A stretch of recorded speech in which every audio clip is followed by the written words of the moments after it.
দর্শক, চলে এলাম মোবাইল স্ক্রিনে। আপনারা সবাই পিক্সেল ল্যাবটি ওপেন করে নেবেন, যাদের নাই প্লে স্টোর থেকে ইনস্টল করে নেবেন।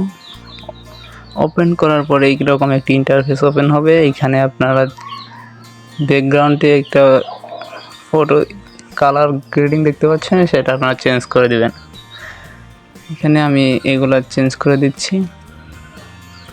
এইখান থেকে প্লাস আইকনে ক্লিক করে আপনার গ্যালারি থেকে যে কোনো একটা ইমেজ নিয়ে এখানে বসিয়ে দিতে পারেন। আমি একটা ইমেজ অলরেডি ডাউনলোড করে রেখেছিলাম। এখানে এভাবে টেনে ধরে বড় করে দিলেই হয়ে যাবে। তারপর এখানে 3 ডট বাটনে ক্লিক করে এটার থাম্বনেল সাইজটা আপনাকে করে নিতে হবে। এখানে আমি আগে করে নাই। এখানে দেখতে পাচ্ছেন ইউটিউব থাম্বনেলে ক্লিক করে ওকে করে দিলে ইউটিউব থাম্বনেলের সাইজটা হয়ে যাবে। তারপর এখানে এটা পুরো টেনে দিয়ে এটা লক করে দেবেন। এখান থেকে লেয়ার বাটনে ক্লিক করে লক করে দেবেন। তারপর আপনারা ব্যাকগ্রাউন্ড রিমুভ করার জন্য রিমুভ পিজি থেকে আপনারা যে ফটো দিয়ে আমার মতো থাম্বনেল বানাতে চান সেই ফটোর ব্যাকগ্রাউন্ডটা রিমুভ করে নেবেন। আমি এই ফটোটি ব্যবহার করব, এই জন্য এই ফটোটি আমি গুগল থেকে ডাউনলোড করেছি। এখন এখান থেকে ব্যাকগ্রাউন্ড রিমুভ করব। আপনারাও এইভাবে গুগল থেকে নিয়ে রিমুভ করতে পারবেন। তারপর এখানে প্লাস আইকনে ক্লিক করে ফ্রম গ্যালারি থেকে আপনারা ফটোটাকে এখানে ইম্পোর্ট করতে পারবেন। আমি জাস্ট ইম্পোর্ট করে নিচ্ছি। ইম্পোর্ট করার পর এখানে গ্রুপ করার অপশন দিবে। গ্রুপ করে আপনারা এক সাইডে বসিয়ে দেবেন ফটোটা বসানো হয়ে গেলে এবার আমার করতে হবে এটা লক করে দিয়ে তারপর এখানে একটা ইমোজি লাগবে ফেসের উপর দেওয়ার জন্য। এই একটা ইমোজি আমার কাছে আছে, ডাউনলোড করে রাখছি। আপনারা গুগল থেকে ডাউনলোড করে নেবেন। এটা ক্রপ করে ইমোজি সাইজটা ক্রপ করে টিক মার্ক দিয়ে আপনারা এটা মুখের উপর সঠিকভাবে বসিয়ে দিবেন। আমি জাস্ট এটা ছোট করে নিয়ে একবার মুখের উপর বসিয়ে দিবেন, যাতে মুখটা না বোঝা যায়। এতে আপনার একদিকে উপকার হয়, কপিরাইট না আসার সম্ভাবনা থাকে। আর এইভাবে লেয়ারে ক্লিক করে আপনারা এগুলো লক করে দেবেন, যাতে কাজ করার সময় এগুলো না নড়াচড়া করে। তারপরে এখানে টেক্সট অপশনে ক্লিক করে আপনারা থাম্বনেলের যে টাইটেলটা দিয়ে দেবেন। এখানে আমি দিয়ে দিলাম এক ক্লিকে ভাইরাল। আপনারা আমাদের থাম্বনেলটি দেখেই যেহেতু ক্লিক করেছেন, তাই আমি সেই থাম্বনেলের ভিডিওটাই আপনাদের জন্য বানিয়েছি। তারপর এখান থেকে আরও একটা টেক্সট নেবেন, ভাইরাল দিয়ে দিচ্ছি। আমি এখান থেকে ক্লিকে ভাইরাল, এখানে দেব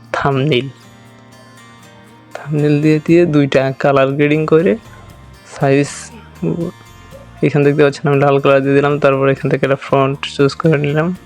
তারপর এখানে কালার দিয়ে রেডিয়াস দিলাম, ব্যাকগ্রাউন্ডে হোয়াইট কালার দিয়ে দিলাম। আপাতত এরকম ভালো দেখাচ্ছে, পরবর্তীতে চেঞ্জ করা লাগলে করব। এখান থেকে তারপর ইম্পোর্ট করে দুইটা থাম্বনেল দেখছিলেন অন্যদের থাম্বনেল, আমার থাম্বনেলে ওই দুইটা থাম্বনেল আপনারা ডাউনলোড করে রাখবেন। তারপর এখান থেকে নিয়ে এসে ছোটো করে দিবেন। প্লাস আইকনে ক্লিক করে আপনারা সব কিছু ইম্পোর্ট করতে পারবেন। তারপরে এখান থেকে টিক মার্ক দিয়ে এগুলো ছোটো করে বসিয়ে দেবেন। এক পাশে এইভাবে বসিয়ে দিবেন, দুইটা টেনে ধরে এক পাশে বসিয়ে দিবেন, যাতে কোনো সমস্যা না হয় আর স্পষ্ট যাতে দেখা যায়। আমি বসিয়ে দিলাম। তারপর এখান থেকে আমি একটা মোবাইলের ফায়ার আইকন নিয়ে আসবো, ফায়ার ইমেজ। তারপর এখানে নখের উপর হাতের উপর বসিয়ে দেবো, এই জন্য আমি এটারে ইম্পোর্ট করলাম। তারপর এখানে ছোট্ট একটা শর্ট থাম্বনেল দিয়ে দিব। এই থাম্বনেলটা এটা শর্টসের থাম্বনেল, এইটা ছোটো করে জাস্ট মোবাইল স্ক্রিনে হোয়াইট স্ক্রিনে এটা একদম ছোটো করে বসিয়ে দেবো, যাতে থাম্বনেলটা দেখতে খুবই অ্যাট্রাকটিভ হয় এবং দর্শক যাতে এটা দেখে ক্লিক করতে পারে। আপনারা জাস্ট এইভাবেই করবেন। আপনারা সবসময় খেয়াল রাখবেন শর্ট টাইটেল দিবেন। থাম্বনেলে শর্ট টাইটেল দিলে সুবিধা হয় কি, দর্শক সাথেই সেটাতে অল্পতেই পড়ে ফেলে এবং ক্লিক করে। অনেকে বড় টাইটেল পড়তে চায়। আমি একটা এরো আইকন নিয়ে আসলাম। তারপরে এরো আইকনটাতে ইচ্ছা মতো বসিয়ে দেবেন, আপনারা কালারও চেঞ্জ করতে পারবেন। আমি এটা গুগল থেকে ডাউনলোড করেছি, এটা দিয়ে দিলাম। এটা দেওয়ার পর এটার কালার গ্রেডিং দেওয়া দরকার। এটা মনে হয় এমনিতেই ভালো দেখাচ্ছে, কালার গ্রেডিং দিলাম না।